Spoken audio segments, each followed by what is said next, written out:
AVI ready for launch. FTS. FTS go. Prop. Go. AVI. AVI's go. 10, 9, 8,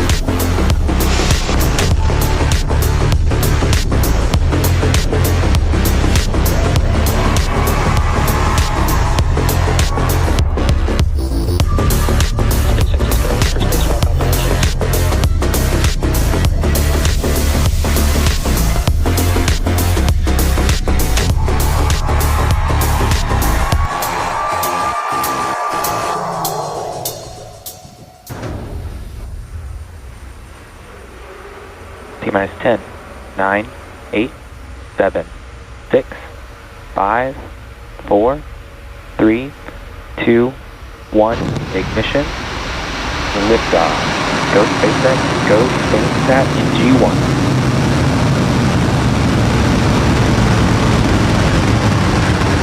Vehicles pitching downrange. Stage 1 propulsion is nominal.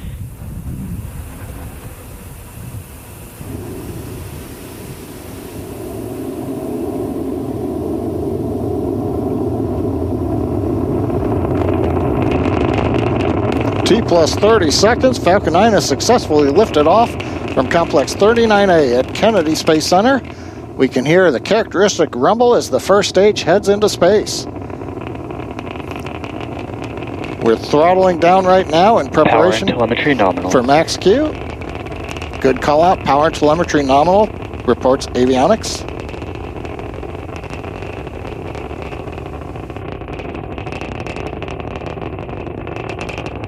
Falcon 9 is supersonic. And we have throttled back up to power.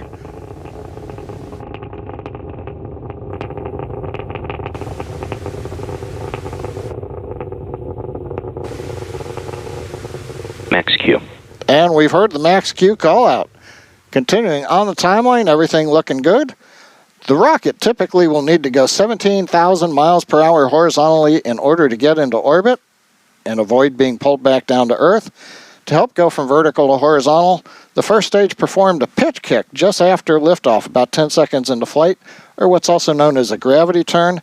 The engines gimbal a small amount, and that slowly turns the first stage from going straight up to going horizontal with the help of gravity, and eventually we will be roughly horizontal to Earth as we achieve orbit.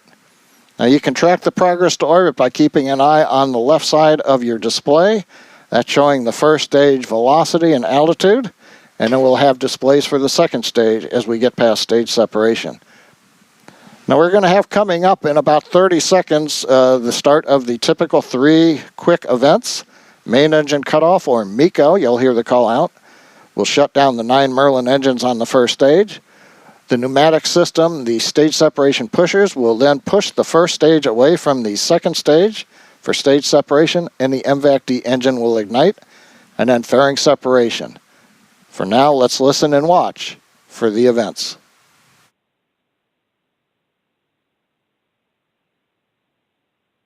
Main engine cutoff. Stage separation confirmed. MVAC ignition.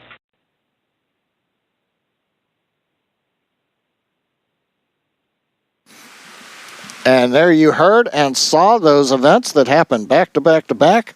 We had main engine cutoff, stage sep, and second stage engine start number 1, SES-1.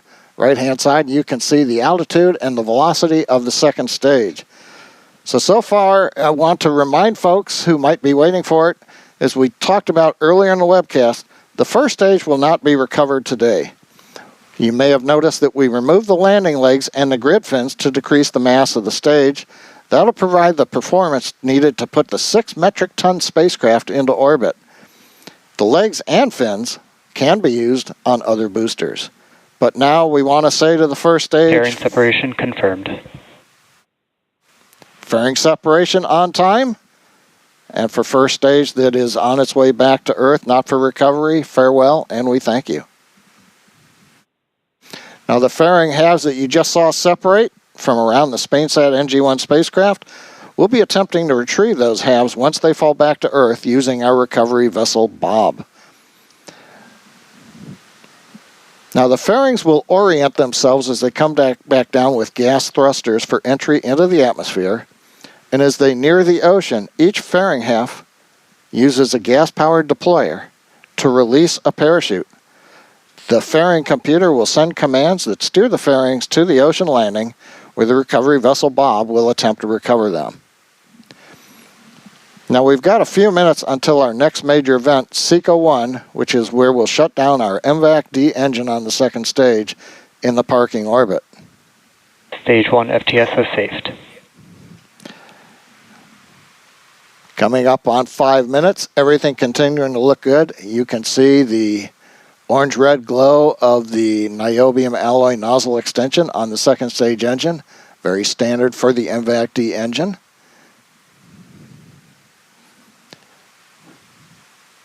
5 minutes, everything continues to look good.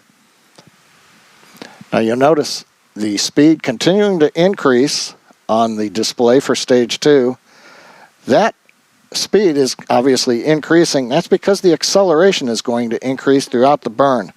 The thrust of the MVAC-D engine, just over 220,000 pounds of thrust in vacuum, stays constant during the burn.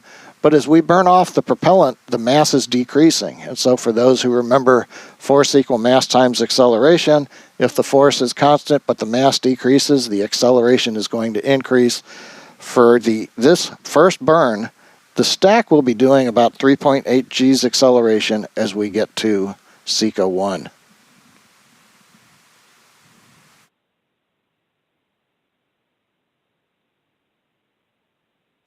T plus 6 minutes, continuing to look good on the second stage. SpainSat NG-1 attached to the top of the second stage. We'll see some views from the forward-looking camera. Vehicles on a nominal trajectory. A little later on. The GNC, the Guidance, Navigation, and Control Engineer, calling out the nominal trajectory for the stage.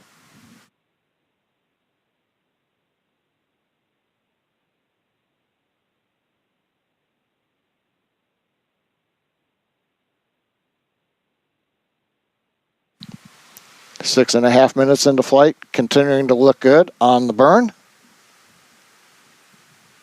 Next major event's going to come up a little bit after 7 minutes. We should hear a call out of terminal guidance on the second stage as we begin to get ready for shutdown at T plus 8 minutes and 1 second.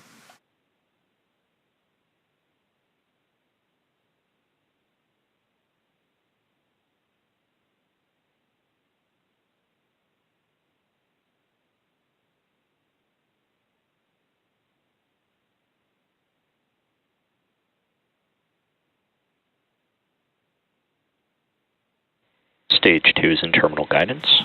There's the call out from GNC.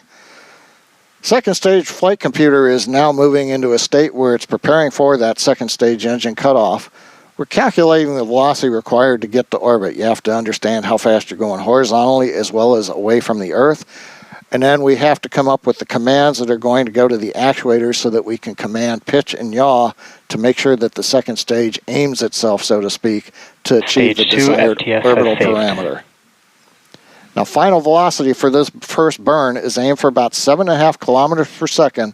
That's going to be just under that 17,000 mile an hour figure we need for a low Earth parking orbit. And 7.5 kilometers per second, that is the rule of thumb for the velocity you need to get into an Earth orbit when you're launching eastwardly, for example, out of Kennedy. Shutdown of the MVAC, we're going to wait for guidance to tell us how the orbit looks. Nominal orbit insertion. And confirmation, nominal orbit insertion. We're through second stage engine cutoff number 1, XXI. We're right where we want to be in orbit. Now, the second stage, and we've got another nice view looking forward from the payload attach fitting up at SpainSat NG-1. We'll have more views as we go through the webcast, but for now, We're embarking on a coast phase on the second stage, spacecraft still attached. Following this coast, we will relight the MVAC engine for a second time. That's going to happen around T plus 26.5 minute mark. And then about 4.5 minutes after that, at T plus 31 minutes, we will actually get to spacecraft separation. For that, we're going to halt the live commentary for a while. We'll be back in about 16 minutes at T plus 25, but we'll leave you with the visuals from space. At 29 degrees east longitude, a second satellite known as SpainSat NG2 will be placed in a geostationary position at 30 degrees west longitude later this year. And the SpainSat satellites will replace the existing SpainSat launched in 2006 and the XTAR EUR launched in 2005. The view right now looking up from the camera on the second stage mounted on the payload attached fitting. You're looking at the bottom of SpainSat NG1. And we're waiting for payload deploy. SpainSat NG1 deploy confirmed. Avionics engineer calling out successful deploy. You can see it on the screen. Springs pushing the second stage and the SpainSat NG1 spacecraft. And with that successful deploy of SpainSat NG1 satellite, it begins its journey to its final destination. With that, that's going to wrap up our coverage for today. All of us at SpaceX want to give a big thank you to our customer Isdesat. We also want to give a shout out to the Eastern Range, Kennedy Space Center, and the Federal Aviation Administration for supporting today's launch. And as always, thanks to all our viewers for logging on and your continued support. Be sure to follow us using @SpaceX on X for mission updates. I'm John Innsbrucker. We'll see you again soon.